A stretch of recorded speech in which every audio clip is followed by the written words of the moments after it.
E aí, pessoal, boa noite. Boa noite. Boa noite a todas e todos. Mais uma segunda insurgente rock and roll hoje com o nosso amigo artista, pintor e multimídia.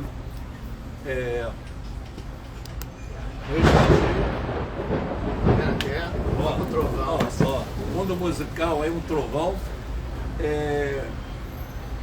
Aqui agradecemos sempre ao Renato, ao Cícero, à Helena e à Márcia. Cícero, observando que o companheiro Cícero hoje está ao fundo, Cícero ao fundo, e que hoje é um dia marcante na história do Brasil, né? Nosso companheiro Lula foi diplomado, presidente. E vamos ter, talvez mais rock and roll. Mais rock and roll. Agradecer a Márcia na produção e a Márcia tem me lembrado uma coisa, Vadir. Primeiro, saúde, anarquia. Saúde. Tem certeza? A Márcia tem me lembrado para você Luiz, falar a sua mídia. Instagram Luiz Badia no Instagram. E também tem um canal no YouTube, Luiz Badia, onde eu apresento minhas performances, minha videoarte. Então são esses canais de divulgação do meu trabalho. Começando pelo princípio. Quando foi que você criou? Essa é uma brincadeira, porque todo mundo me perguntava minhas posições, né, religião, política e tal. E eu brincava, eu sou artista, anarquista e agnóstico. Assim, do início, você começou com artes visuais primeiro ou com a música os dois juntos? E mais ou menos que idade? Então, desde muito criança eu desenho, fazia história em quadrinhos, já com 5 anos eu fazia história em quadrinhos. Passava o tempo, não jogava bola, ficava desenhando os quadrinhos o tempo todo. E depois, aos 14 anos, eu comecei a me interessar por música, comprei uma guitarra. Então eu comecei a me desenvolver na guitarra também. E nessa época comecei a pintar, 15 anos mais ou menos, comecei a... Isso em Belo Horizonte? Não, Belo Horizonte não, Rio de Janeiro. Rio de Janeiro? Eu sou de Botafogo. De Botafogo, tem cara de mineiro. Tem cara de mineiro. Por isso que eu sou muito amigo do Petrilo. Pois é, o Petrilo é que me apresentou. Falou assim, tem o Badia. E eu achando que ele é mineiro, de Juiz de Fora, e você com cara de mineiro, você Pois é. Você é de Botafogo? Sou de Botafogo. Mas você é vascaíno? Olha, meu pai era vascaíno, então tem alguma coisa a ver, né? Quer dizer, mas aí você, porque eu assim meio improvisado mesmo, meio... Então, a gente está em Botafogo, você está aprendendo música. Sim. Eu treinei no conservatório, comecei a estudar violão clássico, mas ao mesmo tempo eu fui para o Parque Lage, estava no Era o Vila Lobos? Era o Vila Lobos. Comecei a estudar aula de violão e ao mesmo tempo pintura. Parque Lage, cursinhos no MAN e depois ingressei nas Belas Artes. Aí fui estudar Belas Artes em Lisboa, fiquei 5 anos lá, voltei. E não parei mais, totalmente dedicado à pintura.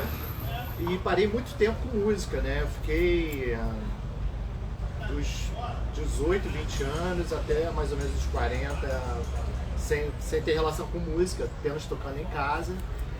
Depois senti muita saudade, voltei a tocar.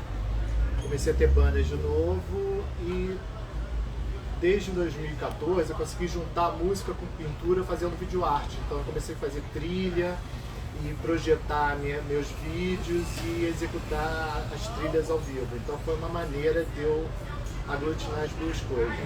A segunda resenha que tem um músico que fez o conservatório, né, o Vila Lobos, e que é do rock and roll.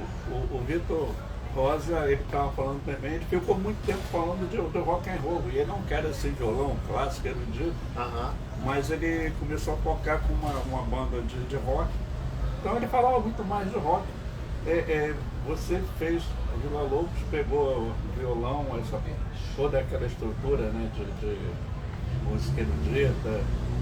E como é que você entrou? Não, eu comecei, mas eu não me desenvolvi muito nessa parte erudita. Porque como eu comecei a também estudar pintura, o meu professor de pintura na época falou para mim assim, ou você se dedica, era o Belo Marques, que era um pintor português, eu comecei a virar um assistente dele na época, e só que a gente pintava de manhã, de tarde eu saía para tocar, e ele falou assim, olha, você tem que decidir entre música e pintura, não dá para você se dedicar às duas coisas que você não vai fazer bem uma coisa.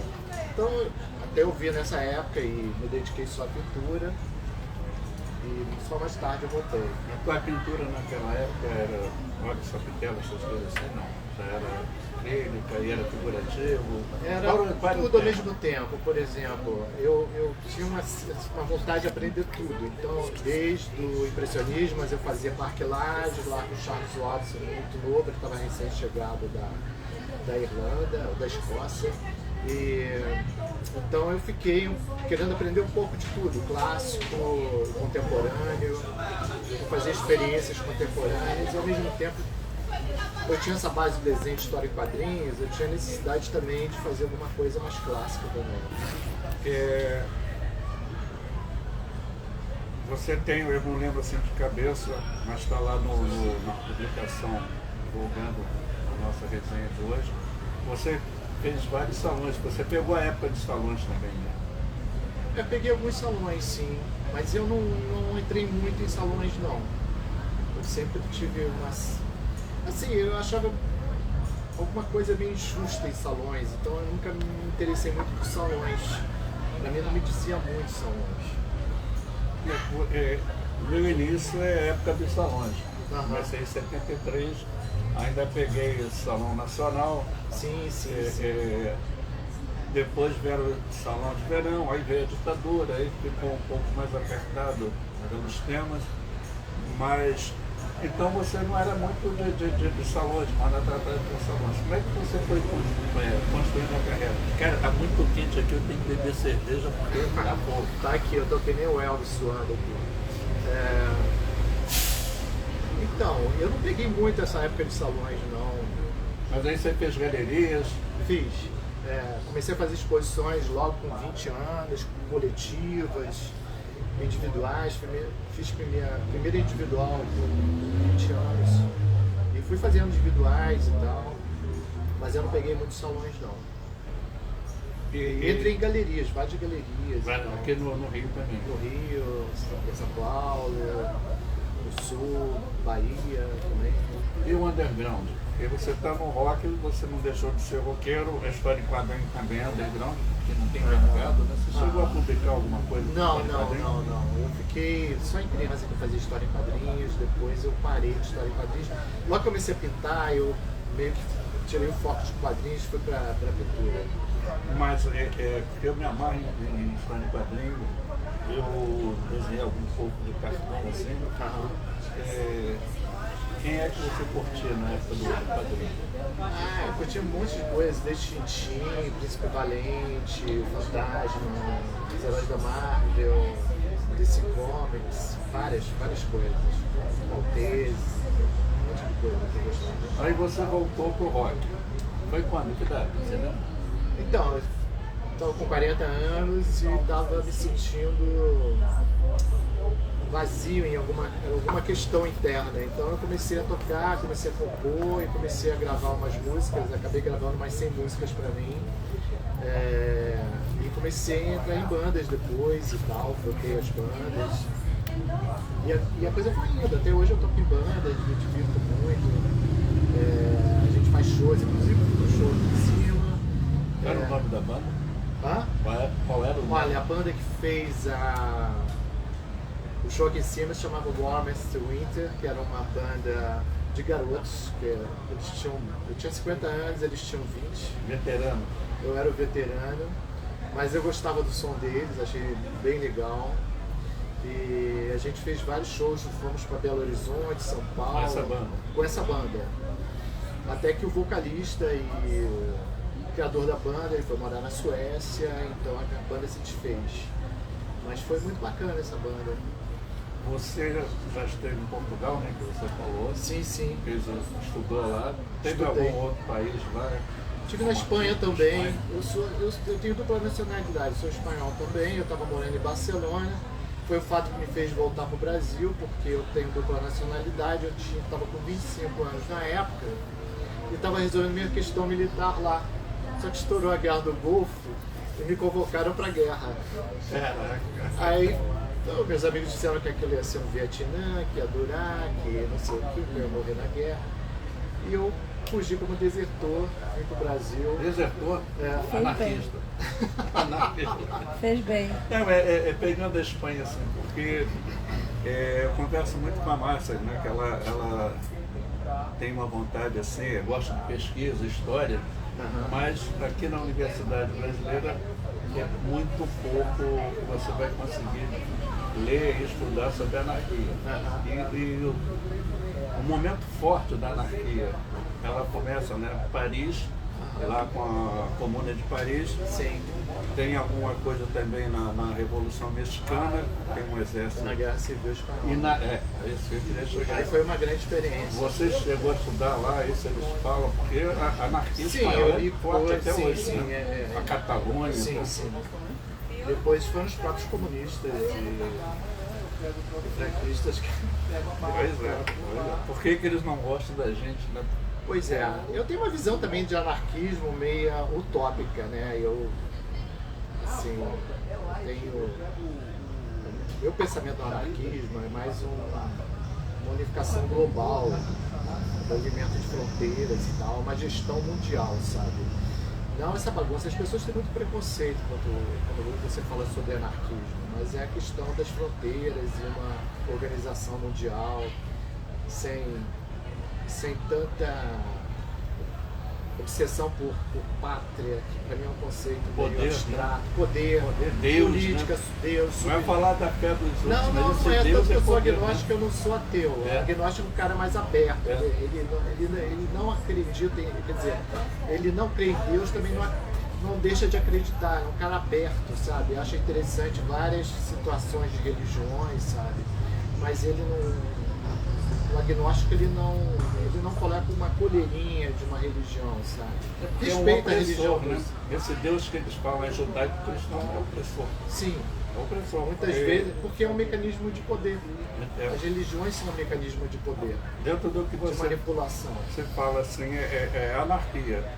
Contra todo tipo de opressão, né? Dentro de família, dentro Sim. de sociedade, Estado, religião também. Aham. É uma coisa de O consequência. capitalismo também, que é um opressor, né? Sim, sim.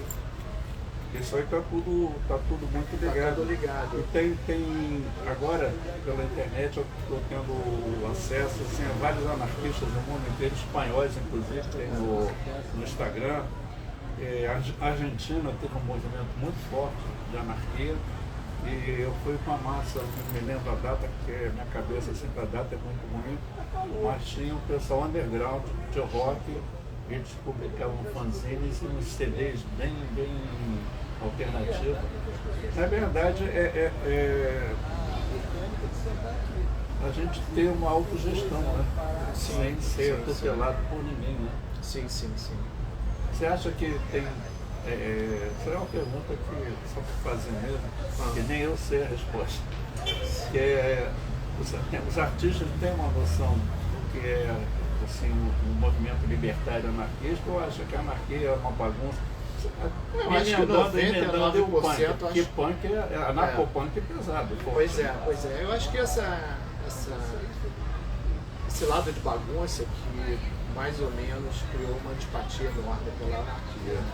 Mas quando eu falo anarquia, é assim, um modo de pensar, sabe? Sem muita política no meio, sem muita opressão. É sempre uma utopia, né? Brigas, por exemplo, você no Rio Grande do Sul, você não precisa ter um exército para se defender do Paraná ou de São Paulo. Porque existe um conceito, somos todos brasileiros. Embora um gaúcho não tenha nada a ver com um cearense ou um cara do Pará. Culturalmente, fisicamente, não tem nada a ver. Então você respeita, entendeu? Então, por que isso não se expande a uma escala global também? Não, porque vão falar assim, você é um ingênuo, sabe? Os russos vão pegar a Amazônia, os americanos. Tá, mas gaúcho não pega Amazonas. Porque é um conceito que eles já estão resolvidos com isso, é uma coisa só. Não existe isso. É claro que você pode ter organizações dentro de organizações, não é a bagunça aí que tá. Eu vi assim na internet, pesquisando muito, né? Aí tem o circo e o ar. Aí alguém diz que isso foi criado, se não me engano, em 1968, em Paris, lá com os estudantes que retomam, né, o pensamento anarquista. Uma das documentários que eu vi, que o circo é ordem, anarquia. Então, está mostrando que a anarquia, como pensamento libertário, ele é organizado. Não, você precisa de muita organização. Até mais do que qualquer movimento. Porque isso é claro, você não pode viver na bagunça. Mas esse é o problema, a anarquia ficou muito ligada à bagunça, isso não é legal, sabe? E também com algumas ações terroristas, isso criou mais dificuldade ainda em relação à anarquia. As pessoas têm um pavor, cara. É terrorismo de direita, é terrorismo comunista, é terrorismo pode. Agora, quando eu me lembro do Black Bloc, que não é anarquia, que é uma tática, né? Mas o pessoal fala assim, porra, Luiz, você está apoiando os Black Bloc, mas pô, os caras estavam defendendo professores, estudantes lá na manifestação, e o pessoal era contra. E, na verdade, quem dava porrada é o governador que está preso, né? Então, que não solta ele agora. O outro também, né? Era só para. O Black Bloc não é vândalo, assim, nesse sentido. Engraçado também. Eu fiquei a pandemia inteira estudando, olhando essas coisas, vendo. Chamavam a gente de vândalo em 2013, 2014. Aí eu fui descobrir quem era o vândalo, eram os celtas germânicos que enfrentaram os romanos e queriam impor. Os bárbaros. Os bárbaros, queriam impor. Aí falou, não, a gente vai vandalizar essa porra toda aí, vamos quebrar o ícone de uma pessoa porque a gente tem a nossa cultura. Pois é. E hoje esses vândalos, os bárbaros, são os países mais organizados da Europa, né? Então é muito interessante isso. E voltando assim pro rock, porque eu cheguei um pouco tardio na street art, aí para pegar essa ideia, eu fui, acho que está chovendo. Aí eu fui ver punk, anarcopunk, porque tem um documentário muito legal que é Mutinada, que vai falar do punk de São Paulo. E os caras, rapidinho, um dos caras ali falou assim, porra, mas eu queria saber o que é o pensamento. Ele foi Lenin, Schopenhauer, os filósofos todos. E tinha um cara, que agora eu não lembro o nome, que ele fazia o contato do pessoal anarquista, mais acadêmico, com o Centro Cultural e os punks. Então criou o movimento anarcopunk, né, que esse é anarquista. Algumas bandas de rock assim, que eu gostava aqui no Rio, tinha uma pegada mais de essência. Falei pra caramba, pra chegar. Não, o movimento punk estava muito relacionado também com o anarquismo, né? Embora tenha aí uma vertente que quase puxou pro fascismo.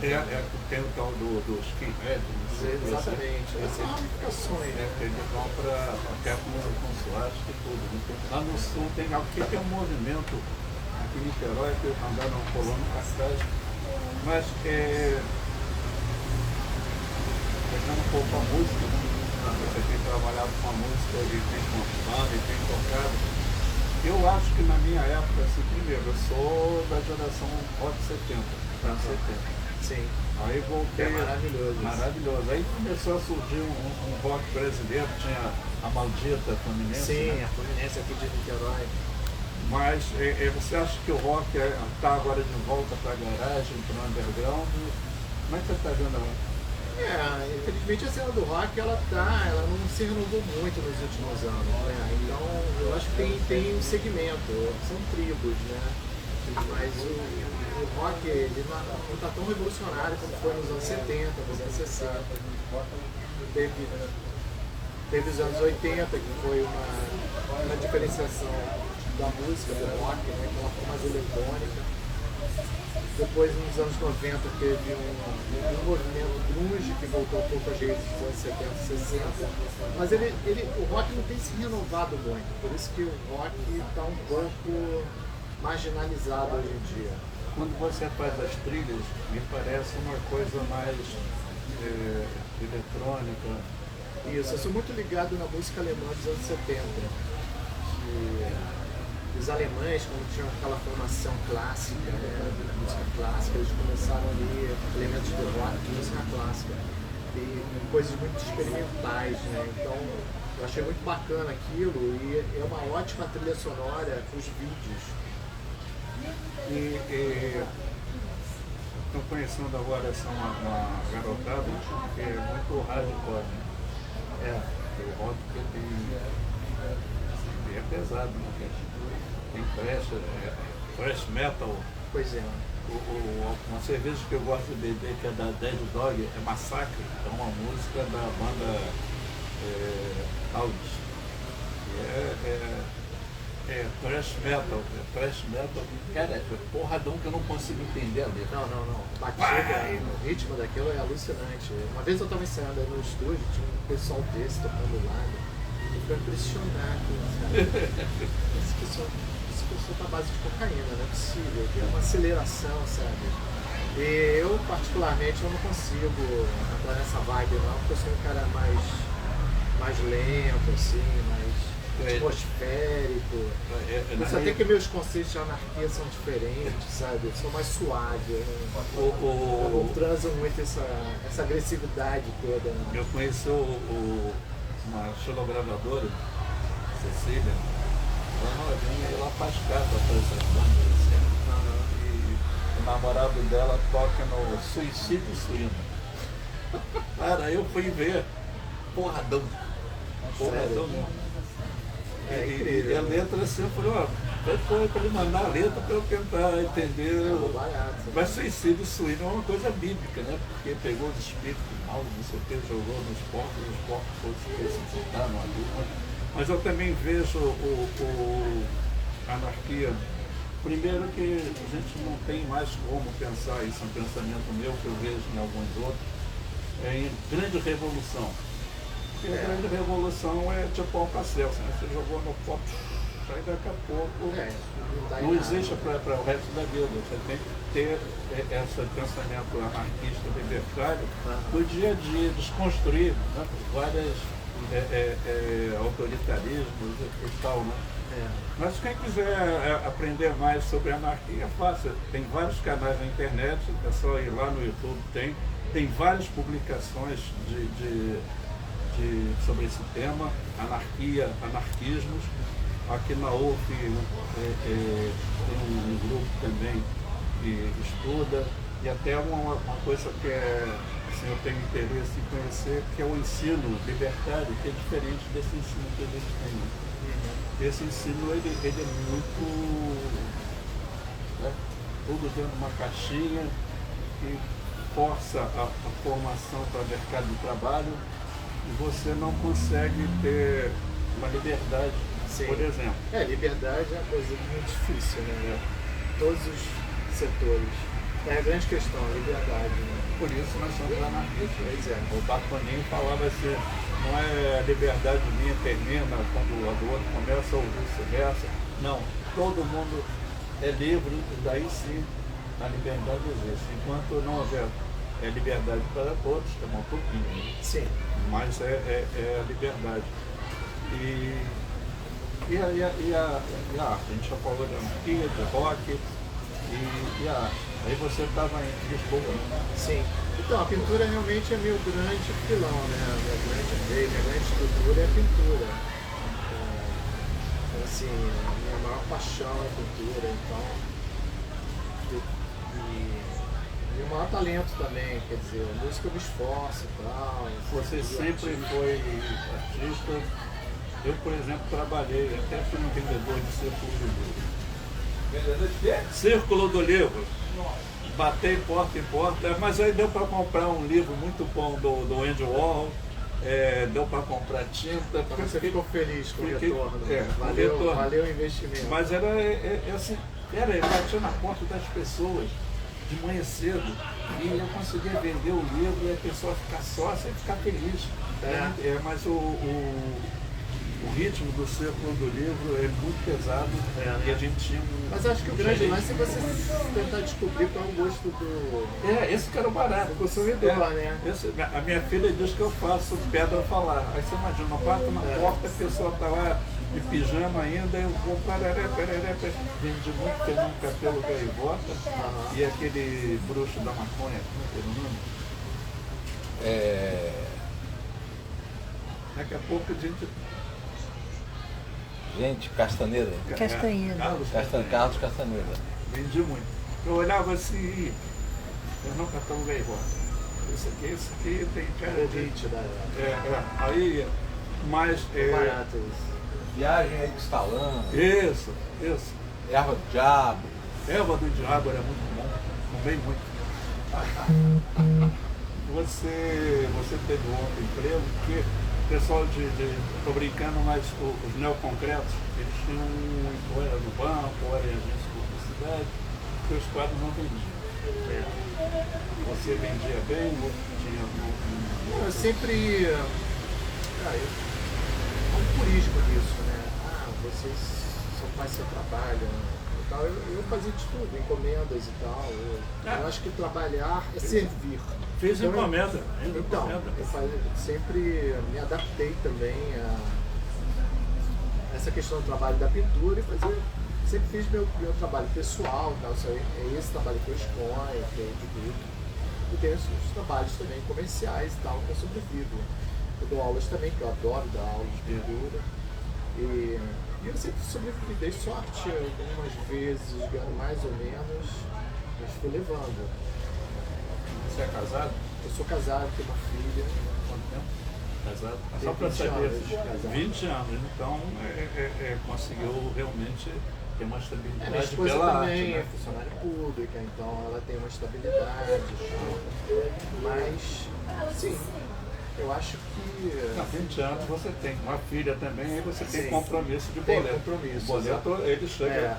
Chega, condomínio, essas coisas todas. E não tem como você, se Não você tem não como paga, fugir não disso. tem como fugir, senão depois vira uma bola de neve. Não, você tem que organizar as coisas, não adianta. Por isso que você não pode confundir bagunça com anarquia, entendeu? Tem que ser Você tem que ser organizado. muito organizado, porque você ser um artista é quase como ser um anarquista, você tem que organizar isso. É uma utopia. Na verdade é uma utopia você ser artista. Mas se você organizar isso bem, você consegue resolver essas questões. Seus pais eram artistas? Não, meu pai era comerciante, minha família é todos comerciantes. Meu pai é espanhol. Já aprendeu a fazer negócio? Isso é exatamente. Meu pai, ele sempre questiona esse tipo de coisa. Você não pode ser um sonhador sem compromisso nenhum. Você tem que organizar as coisas. Então, eu tinha esse lado. Mas eles incentivavam você a ser artista, músico? Não. Eu, na verdade, eu dei um golpe no meu pai, porque ele achava que a pintura não dava certo financeiramente, aí eu resolvi ser músico, aí eu andava com um bando de roqueiros e tal, aí ele falou assim, volta pra pintura, meu filho. Puta que pariu, Volta pra pintura. E foi assim. Aí... eu ouvi muito isso. Quando eu era criança, assim, você tem muito talento, vai ser arquiteto. Não vou ser arquiteto não. Aí em 73 eu fui pela música, né? Eu fui ler aquele gênio da música, né? E eu gostava da história de vida deles. Muito bonita, romanceada, mas sofrendo pra caralho também, né? Sim. Aí apareceu um curso no Mando, o Frederico Moraes, e eu pedi minha mãe para pagar, e ela pagou o curso. Aí eu passei a ser sócio lá do Mãe, então eu frequentava a biblioteca, frequentava exposições, e meu pai era, eu herdei o talento assim, para pintura, essas coisas do meu pai. Aí deu certo. Mas minha mãe queria que eu seguisse uma carreira normal, se minha filha falar que quer ser pintora, eu falo, não, minha filha, eu vou fazer medicina, direito. Mas papai ele queria que eu fizesse outra coisa, não sei o quê. E eu já entrando em Bienal, em salões, aí teve um período que ele falou, porra, você ganhou o mundo com a arte, não sei o que, porque meu avô, ele pintava, a minha tia pintava, a minha irmã pintava, ele parou de pintar agora e eu pintava. Então, mas o único que foi com coragem para a pintura foi eu. Estou vendo que você, a sua família, eu acho que também deve ter sido o único que encarou a arte. Com certeza, até porque não é uma família de artistas, de comerciantes, é outra história. Foi um choque no começo, mas eles viram que eu fazia bem aquilo, né? Então, uma certa hora começaram a ver que poderia dar certo. Se a sociedade, primeiro tem que deixar de ser pão dura, porque compra um negócio ali que é 3 vezes mais que uma obra. Sim. Né? Mas ela normalmente pensa, Badia, gosto muito dessa pintura. Então um quadro aí que eu boto na minha casa, que eu vou comprar bastante, todo mundo vai ver. É uma coisa assim que você amarra, é bem perfeito. Por isso que tem a função do galerista do marchand. Eu ia chegar, significa isso, né? Eu ia chegar nesse Senão ponto. eles acham que você é o cara de chinelo que. 2 pontos assim. Você começou a trabalhar. O que você acha do mercado? Eu acho o mercado necessário. Eu acho a figura do galerista necessária, do marchand necessária, porque eu não sou, embora às vezes meus filhos comerciais, a pior coisa que tem é você comercializar seu trabalho. Pra já, como é que você vai elogiar seu trabalho? Olha que maravilhoso seu trabalho. É uma coisa muito complicada você valorizar. Então, eu acho que é importante a função do marchand. Qual foi a primeira galeria que você começou a trabalhar? Foi em Portugal. Foi. Estava com... Galeria Tenta, né? Estava com que idade? 20, 21. Legal. Tinha pouca experiência na época, né? Então eu passava na galeria quase todo dia para ver se tinha vendido meu trabalho. E uma semana eu já estava desesperado porque não vendeu, quer dizer... Mas você não precisava vender para ficar em Portugal? Olha, sim, porque meus pais até mandavam dinheiro, mas o dinheiro lá era pequeno pela desvalorização do cruzeiro. Você tinha bolsa? Não. E eu tocava à noite, barzinho também, tocava bossa nova. Então a música te ajudou? Ajudava um pouco, E eu vendia tela já. Comecei a vender muito Qual é o cedo. tema que você estava? Eu gostava de pintar índios. Mas eu pintava abstração também e tal. Fazia um pouco de tudo. E galeria aqui no Brasil? Qual que é a primeira? Porque assim, o primeiro artista que trabalha no mercado, tem outra pergunta também, que daqui a pouco eu vou deixar para suspense, mas é que você trabalha no mercado. Até fez uma participação numa exposição lá no Espaço do Artista, lembra? Achei muito legal o marchand assim, que gosta do artista. Aí veio a pandemia, estragou tudo. Né? Pois é. Eu, quando voltei de Portugal, eu entrei na Galeria Ipanema, porque a minha irmã conhecia uma pessoa que conhecia o dono e tal, me deram uma chance lá e comecei a trabalhar. Depois eu comecei a trabalhar com outras galerias.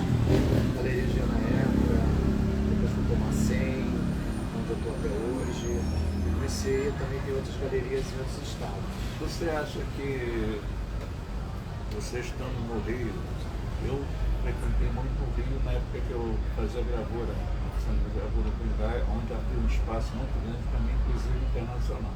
Aí as galerias do Rio, eu ficava sempre lá, era mais fácil ver para Niterói, não tinha muito risco de você ficar de madrugada, mas assim, como eu sou de Niterói, nenhuma galeria vingou aqui na cidade. Eu fui gerente até de uma galeria que deu muito certo. Exatamente. Nenhuma aqui deu certo.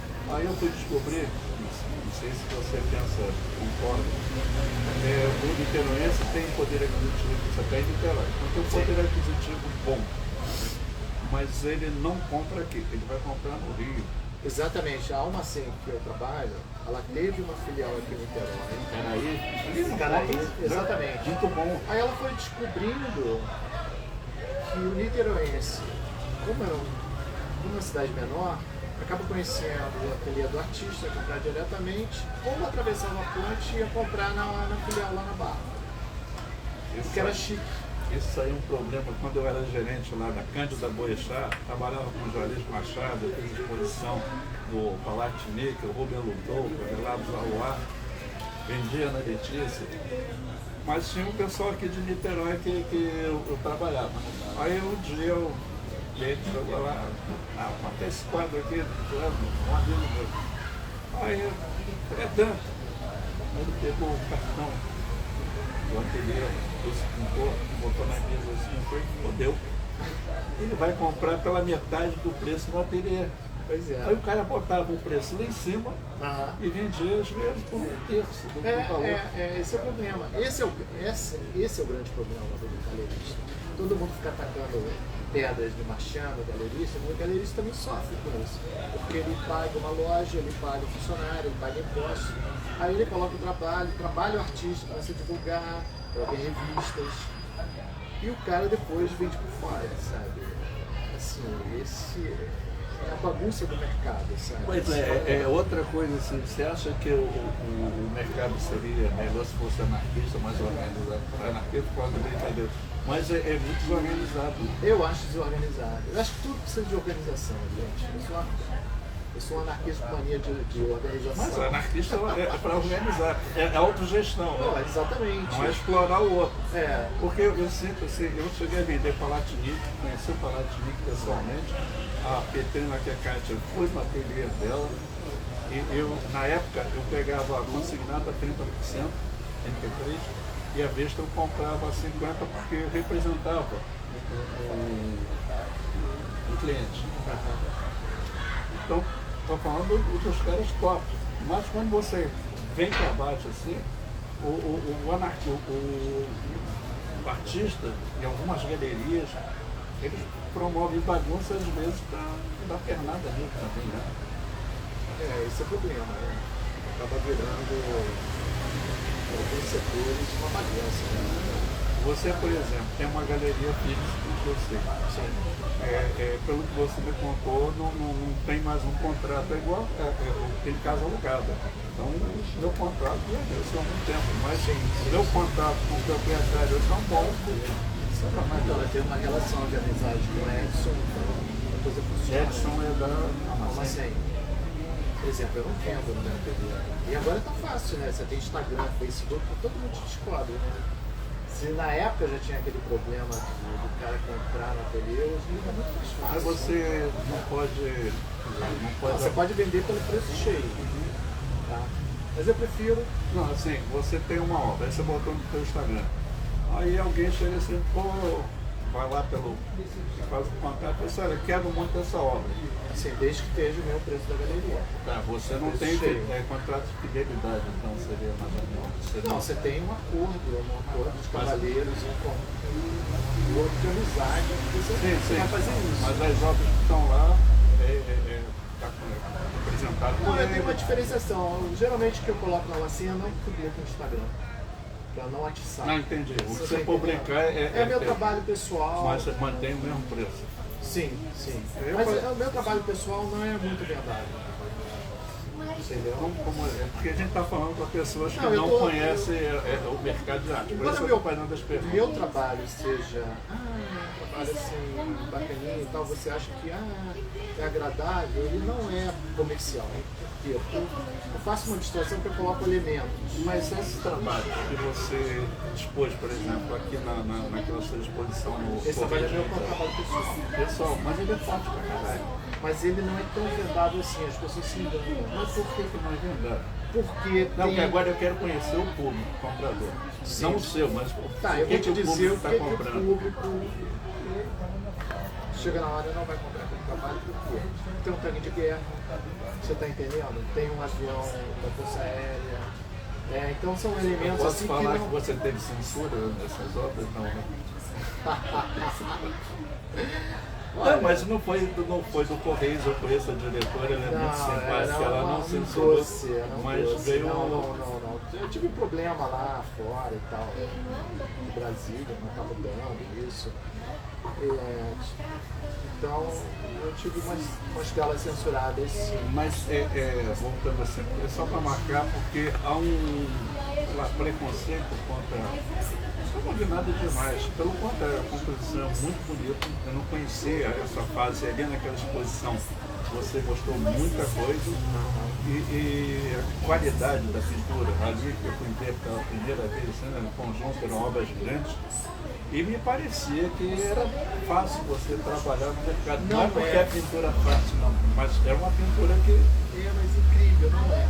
Não é? Tanto que agora terminou a Trio, essa última exposição do Trio, o Wesley Tebaldi levou algumas telas lá para a galeria e não conseguiu vender. Não é comercial. Mas quando eu fazia pintura concreta, meu ateliê era aqui do lado. Eu vendia muito. E as pessoas não queriam figurativo. Era, sei lá, 70, 80, né, Marcos?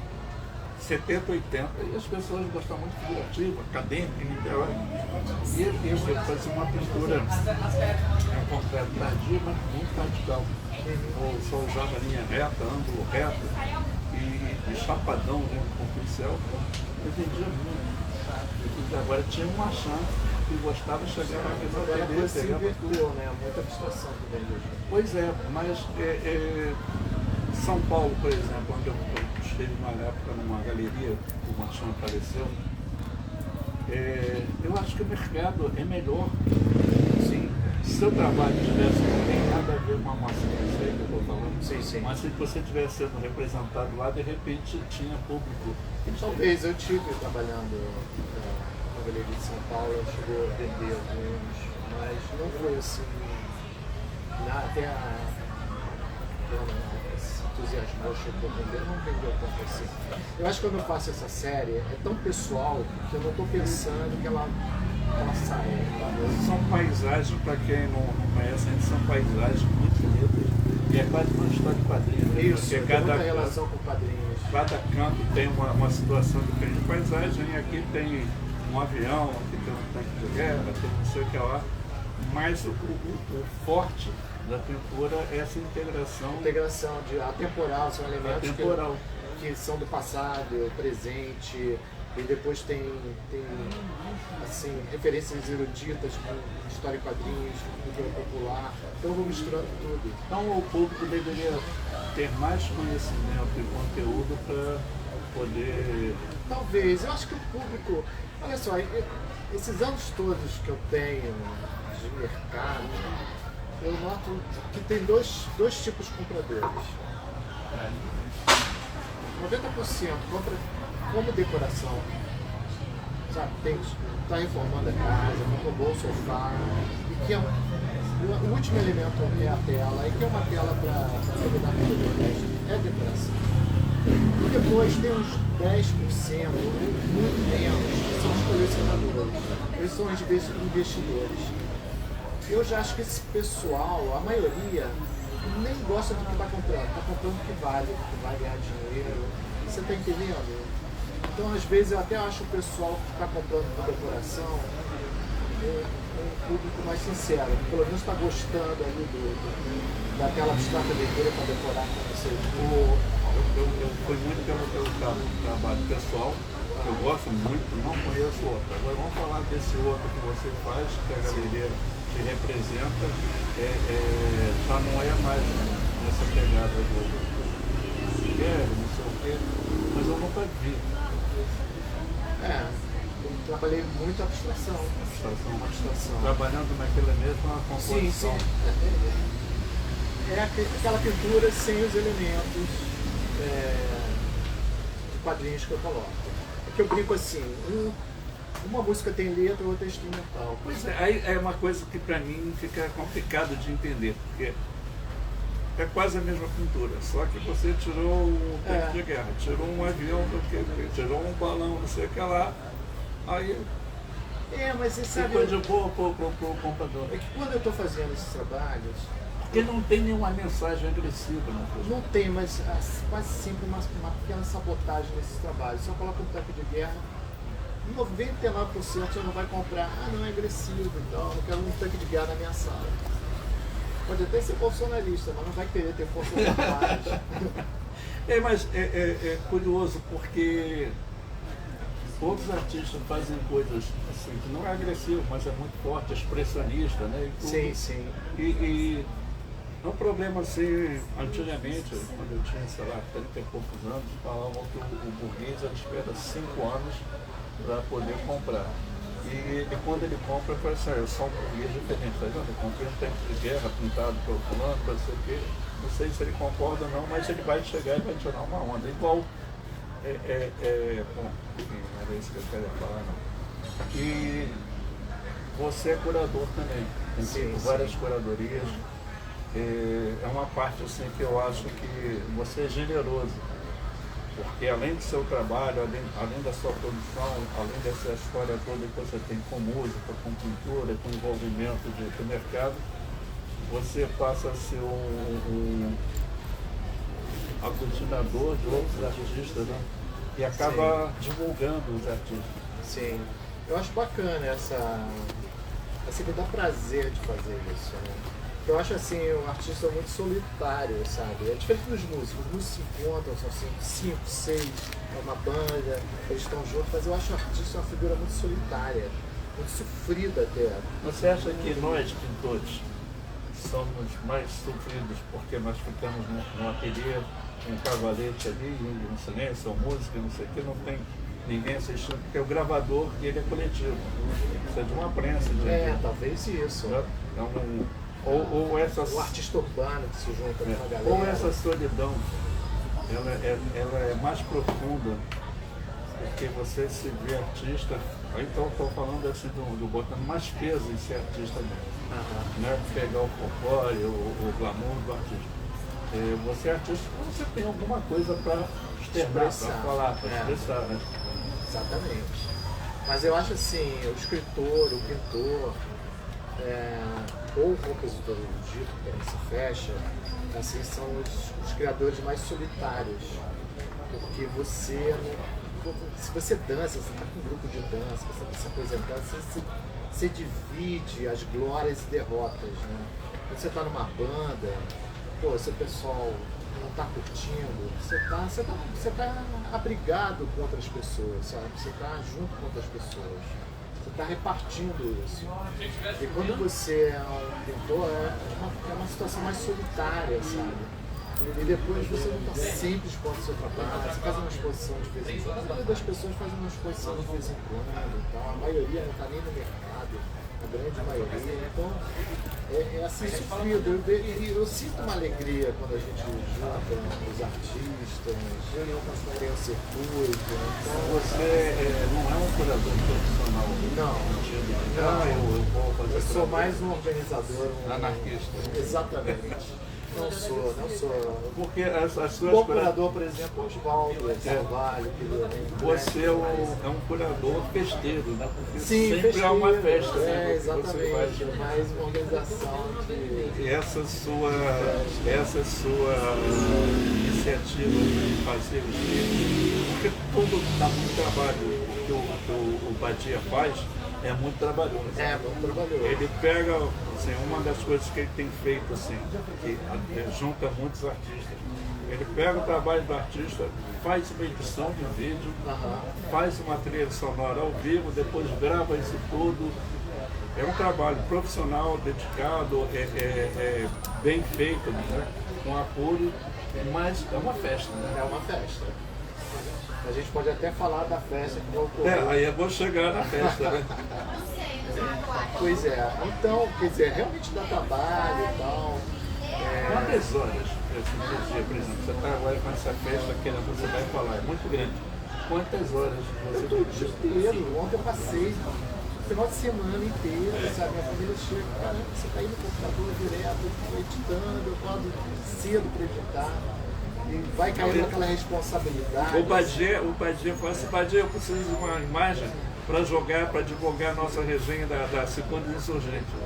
Em 3 minutos já vem a foto. Badia, eu preciso... Se eu estiver em casa, em 3 minutos. Se estiver em casa, onde você estava na rua, eu estava na rua assistindo Netflix. Uma série mexe com a cabeça da gente. Depois eu ponho lá o link da série, mas... É um cara que está o tempo todo trabalhando. Eu invento trabalho, eu acabo inventando trabalho. Né? Você divide, vai falar da festa, Mas você tem a música, que você tem que pelo menos ensaiar um pouco em casa, estudar, você compõe. Sim. Você tem essa produção de computador, que é de produzir imagem, vídeo. E São vários setores, eu faço vídeo arte, então é um processo de sair por aí filmando, depois eu pego as filmagens, edito, aí eu misturo com pintura, depois eu tenho que fazer trilha sonora, aí vou o ateliê começa a compor e tal. E tem pintura, né? Eu tenho fazer minhas pinturas. E administro um ateliê na Barra, onde eu dou aula também. Então, quer dizer, eu fico tomado por tanta coisa. você vive arte. Vivo arte. Mas é uma necessidade de viver arte, criar trabalho, sabe? Se a coisa está parando, eu começo a ficar entediado. Eu acho que é o Foucault, porque Foucault se aproxima da anarquia. Ou é uma anarquista, agora fiquei na dúvida, eu acho que é o Foucault. Que fala da vida artística. É mais ou menos o que nós somos, porque nós somos artistas, mas é você encarar a vida como arte. Como arte, respirar arte. Respirar, você vai ver um pôr do sol, você vai ver, não ficar escravo dessa rotina. Mas fala da próxima festa. Então, o que acontece?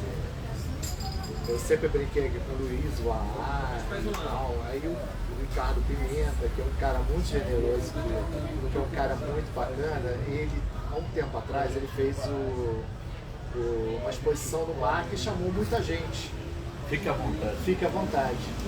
Eu achei aquilo o máximo. E ele agora me convidou. Pô, Badia, vai fazer individual lá na Galeria do Poste. Aí eu pensei assim, individual? Que nada, eu vou dar uma de Ricardo, eu vou transformar essa individual numa coletiva.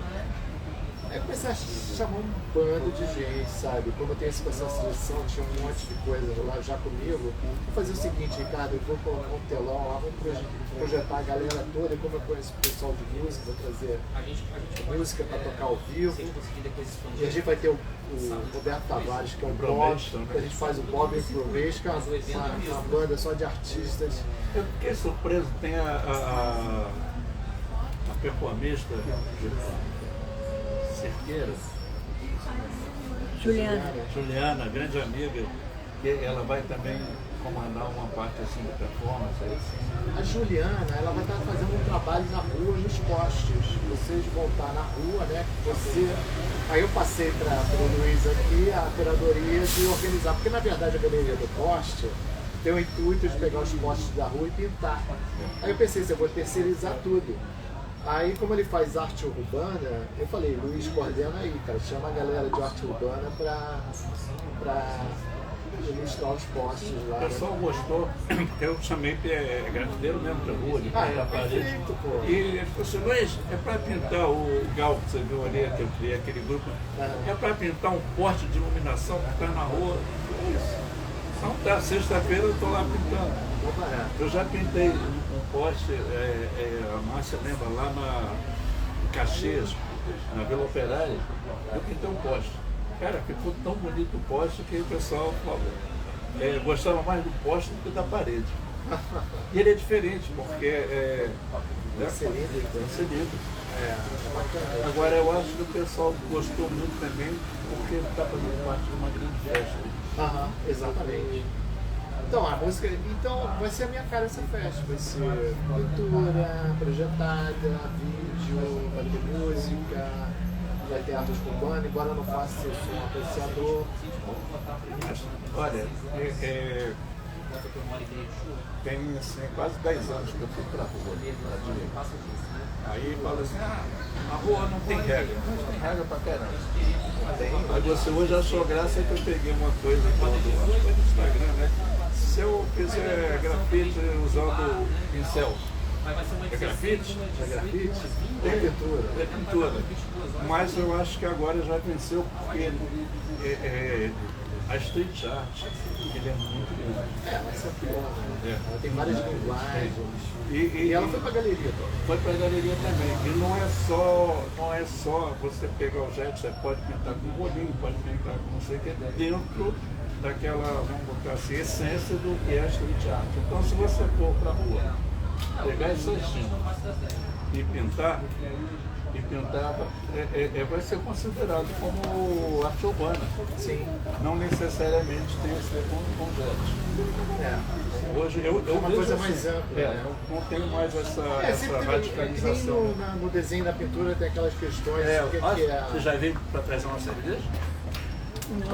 Não, porque Aqui parou ali a gravação do Renato. Tá. Porque você pode, Paris, por exemplo, as pessoas pegam foto, foto na montaria e cola na rua. Eles fazem tudo. E é o que eu mais gosto da street art, além do domínio técnico, formal, de fazer para ele cego, tem clientes pintores. Mas o que eu acho legal é eu quero chegar assim e falar, eu quero estar na rua. Eu quero me manifestar na rua. Eu quero me manifestar na rua. Isso é bacana. Assim, a história da street art ela vai meio paralela à história da arte. Mas a gente já pinta na rua há muito tempo. Desde a caverna que está pintando na rua. Pois é. O México, a tradição por ali, também que aquilo é street art ou não é street art? Porque é pintado em grandes murais na rua. Eles consideram, aí eu concordo um pouco, porque já foi chamado assim, o Diego Rivera, é muralismo, né? É muralismo. Mas tem um rapaz na Mas rua. o Cobra é muralista? O Cobra eu acho que ele é mais muralista. O Gêmeos é grafite. Gêmeos é grafite, porque os gêmeos eles são pichadores e mantém a essência da rua integralmente. O Cobra, ele é um cobre de pintura urbana. Mas ele mesmo, acho que tem uma entrevista dele, não lembro onde, que ele passou, é um documentário, se eu não me engano, que eu não vi totalmente, mas ele passou para o muralismo, inclusive ele usa compressores, assim, assim. E a questão, vou fugir um pouco do Cobra, tem um rapaz que leva o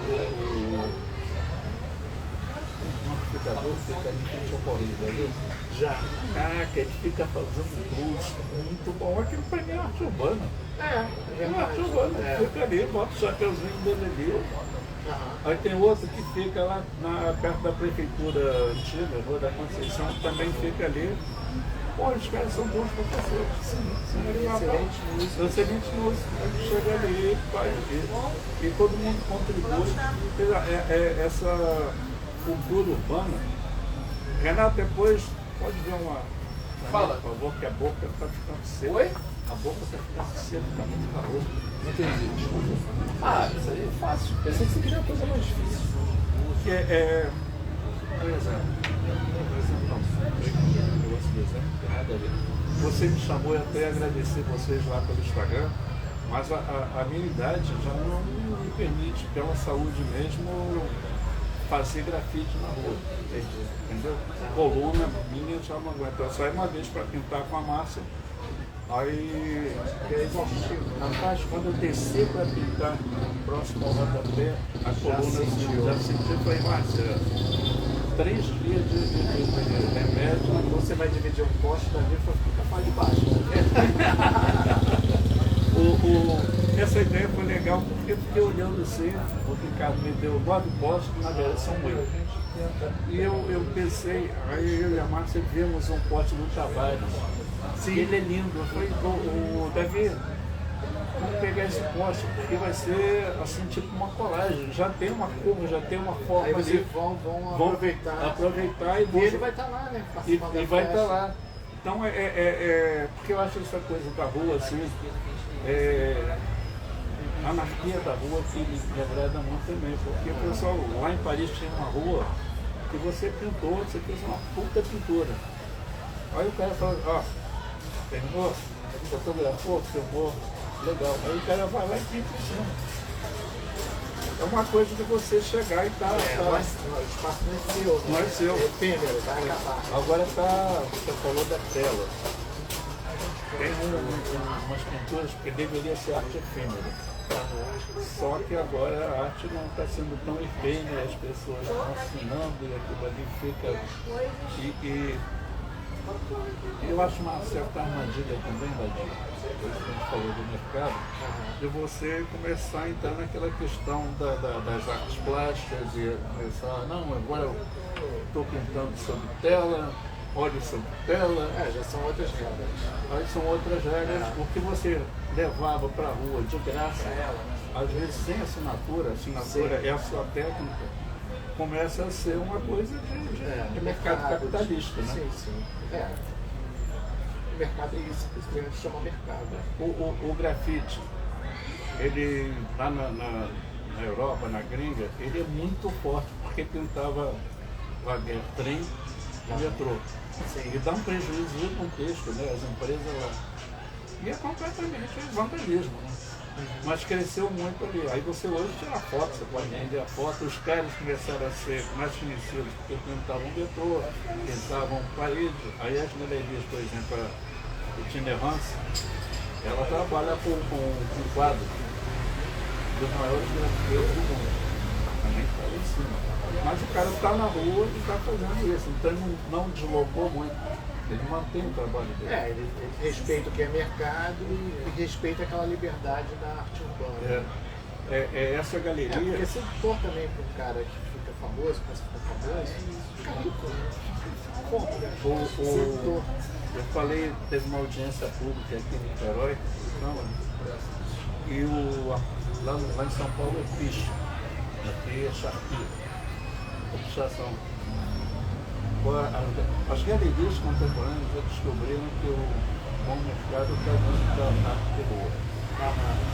E lá eles começaram a trabalhar com pichadores, sobre tela, porque o Django da Cripta era um trabalho de preto, com a caligrafia dele que vendeu tudo.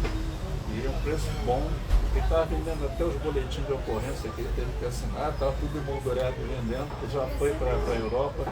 Tem o outro que é caligrafista, se eu não me engano, que trabalha sobre tela, na estética da pichação, mas mantém. Ele não, assim, tipo... Ele consegue separar as coisas. Mas Não interfere, não se prostitui. Isso, porque assim, você faz a pintura ali que é pessoal. Aí para a galeria você vai fazer, sei lá, eu vou pegar um bom exemplo. O Mondrian fazia vasos de flores, né? Que era bem diferente do que ele fazia, mas tinha qualidade de pintura. É importante você ter prazer e fazer uma coisa sincera, né?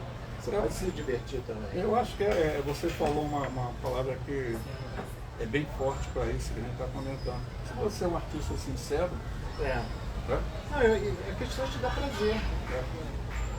Se não te, como diz um anarquista, Roberto Freire, ele fala assim, sem tesão não há solução. Pois é. Ele fez um livro, ele falou assim, eu estava passando na rua e tinha um muro de cemitério, estava escrito, sem tesão não há solução. Pegou e botou eu comprei um livro, agora um livro antigo dele, que é Anne e de Vexame. Aí eu descobri que eu sou anarquista, porque eu dou vexame há muito tempo. Eu nunca fui assim de atender mercado. Eu vendi muito. Eu vendia muito. Aqui em São Domingos, quando eu tinha o meu ateliê, eu vendia muito, minha marchand, minha comprador. O movimento Niterói era bem diferente. Tanto que eu acabei indo no centro cultural, porque eu e Márcio, a gente era muito integrado a esse movimento. De repente, a coisa toda mudou e eu fui para essa questão do underground, do rock. E a galera não tem dinheiro para comprar, né? Tá todo mundo aí, não tem ninguém dinheiro para comprar lata de tinta, fica Pois é. É complicado, né? Porque de materiais, até. Sempre foi uma questão, né? Mas sempre foi da arte, né? Quando você é um artista marginalizado, você não tem nem condições de bater seu trabalho. E você já se sentiu marginalizado dentro da sociedade, do circuito, dos marchantes, dos professores? Em algumas vezes sim, mas depende do meio que você está, né? Por exemplo, se você está no meio que você se adequa, você não é marginalizado. E qual é o meio que você... Por exemplo, você é um pintor de paisagem, você vai comigo contemporâneo, você vai ser marginalizado. Vão te olhar de uma maneira assim, eu sou amigo, porque muitos faleceram, mas sou amigo de uma porrada de pintor de paisagem de uma grande escola de paisagem de Niterói. Aí os modernos na época tacavam pedra. E os paisagistas não. Eles me aceitavam tranquilamente. Ele é moderno, mas é um. Mas aí que tá. A academia, no século XIX, marginalizava os progressistas, os impressionistas. Tanto que chamavam impressionista, uma coisa dos modernos, das vanguardas. Havia um preconceito. E agora isso se inverteu. Quem é academia são os contemporâneos. Isso aí é para uma outra live. Cara, eu fui uma vez a Belo Horizonte, tinha uma galeria que eu não lembro o nome agora, talvez na Afonso Pena, não sei. Eu vi Guinhar. Eu olhava assim, cara, disse que ele tinha um lápis pequenininho que ele desenhava aquelas montanhas assim. Eu deixei de ser preconceituoso, eu era muito preconceituoso, arrogante pra cacete, eu achava um cara assim, fodão da arte moderna. Quando eu fui visitar o Antônio Parreira, com a máscara, e fui visitar o Belas Artes. Aí a máscara foi 4 a 4, falando assim. Pois é, aí eu falei, puta que pariu, eu sou um babaca. Mas olha só, mas é interessante que na música não tem isso. Não. Entendeu? Ninguém chega pro músico clássico, uma pessoa que toca violino, fala assim, esse cara sai de nada. Beethoven é careta. Não existe isso na música, né? A música sabe, há mais respeito. Na pintura tem uns modismos, sabe? Você está fora de moda. Mas isso pode ser consequência do... Eu voltei a estudar, que é onde eu gosto mesmo. Eu já falei num vídeo que fizeram comigo, que eu nasci em Montmartre, lá no início do século passado. Então ali, mas essa coisa de ser moderno, vanguarda, persiste até hoje, né? Sim. Eu sou novo. Mas a gente tem essa quase uma obrigação, né? Hoje a gente começa a se desenvolver como artista, já tem essa obrigação. Você tem que descobrir alguma coisa nova, você tem que ser diferente. Então tá meio que embutido na gente. Isso é normal, não dá pra fugir muito disso.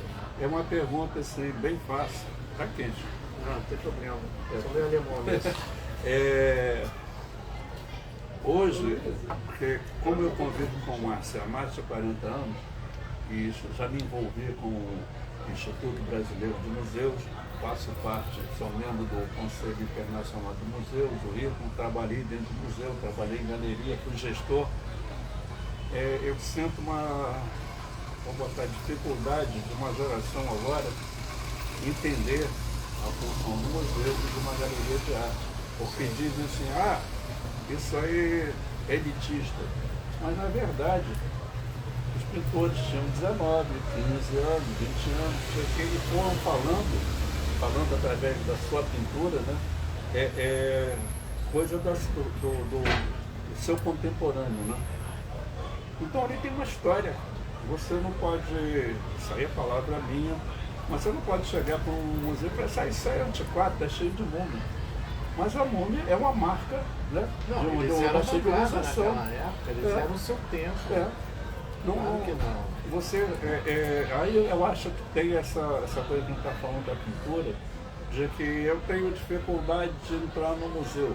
Tá, mas o Museu Antônio Parreiras, por exemplo, é um pintor de Niterói que fez o ateliê dele aqui na Rua Tiradentes e fez um ateliê lá em Paris em 1909, quando o Picasso estava pintando o Demoiselle de Avignon, né? E o cara, quem tem uma pintura dos rebeldes, Tiradentes e outros tantos, e, deixa o cara quieto ali, ele pintou, você não precisa... você falou isso aí, me lembrou um pouco. Na música, eu acho que o Mano Brown, por exemplo, estava falando que houve Zeca Pagodinho. Tem uma cabeça mais aberta. Uma cabeça mais aberta. Eu acho que, tenho certeza, o museu está aí para a gente poder estudar. Né? Como é que você vai estudar modernismo, clássico, renascimento, se você não for no museu? Sim. O museu abriga tudo isso. Tem história. História. Você ser contra o museu contra a história. Sabe? E uma vez Eu vi uma frase do Picasso: quando você se apega muito ao presente, você vai virar passado no futuro. Isso. Dadinho, pode pegar a guitarra. Eu assim, só para terminar, que não vai terminar, né? É agradecer a tua presença. Estou estando pra caramba, esse calorzinho tá bacana. Você tá parecendo o Elvis Presley. Pois é, não, eu tenho 20 toalhas ali no meu camarim, daqui a pouco eu vou pra lá. Você quer falar um pouco da música ou vai direto no jam session? Eu vou tocar um bluesinho aqui, só pra encerrar aqui a nossa live e tal. A marcha 2? A data e a hora da festa e a hora. Ah, data e hora da festa. Então, a exposição vai ser no sábado, no dia 17, vai ser às 19 horas ali na Galeria do Porsche, aqui em Niterói. Sejam bem-vindos. Vai ser muito bacana.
Padilha, sucesso para nós sábado e sucesso sempre na tua carreira.